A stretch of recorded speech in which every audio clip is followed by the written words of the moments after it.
എൻ്റെ വീട്ടിലോട്ട് ചെന്നപ്പോഴത്തേക്ക് അമ്മ കുറേ കട്ടൻ ചായയും പലഹാരമൊക്കെ എടുത്ത് വെച്ചിട്ടാണ് അതൊക്കെ കഴിച്ച്. പിന്നെ അമ്മ സിലിണ്ടറിരുന്നു കേട്ടോ.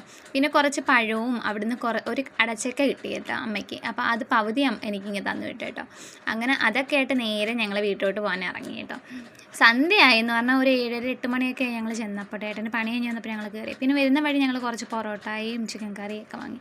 അങ്ങനെ നേരെ വീട്ടിലോട്ട് വന്നപ്പോഴത്തേക്ക് അവിടുന്ന് അമ്മ കുറച്ച് കൊഞ്ച് റോസ്റ്റ് തന്നു വിട്ടു കേട്ടോ എൻ്റെ വീട്ടിൽ നിന്ന്. അപ്പം അവിടെ ചെന്നപ്പോഴത്തെ കണ്ണമ്മോനും ഉണ്ടായിരുന്നു. അവൻ എനിക്ക് ഉമ്മയൊക്കെ തന്നു. അങ്ങനെ ഞങ്ങൾ കണ്ണമ്മൻ എന്ന് പറഞ്ഞാൽ ഞങ്ങളുടെ വീട്ടിൽ ഡോഗാട്ടോ. അവന് ഉമ്മയൊക്കെ തന്ന് പാത്രത്തിൽ നമ്മൾ എന്ത് സാധനം ഇവിടെ നിന്ന് എടുത്തു വന്നാലും ചെക്ക് ചെയ്തേ വിടത്തുള്ളൂ കേട്ടോ. അങ്ങനെ അതോടെ നേരെ വീട്ടിലോട്ട് വന്നപ്പോഴത്തേക്ക് പിന്നെ ഞങ്ങൾ പൊറോട്ടയും കറിയും പിന്നെ ആ കൊഞ്ച് റോസ്റ്റൊക്കെ കൂട്ടി കഴിച്ച് കേട്ടോ. പൊറോട്ട നല്ല ചൂട് പൊറോട്ട ആയിരുന്നു കേട്ടോ.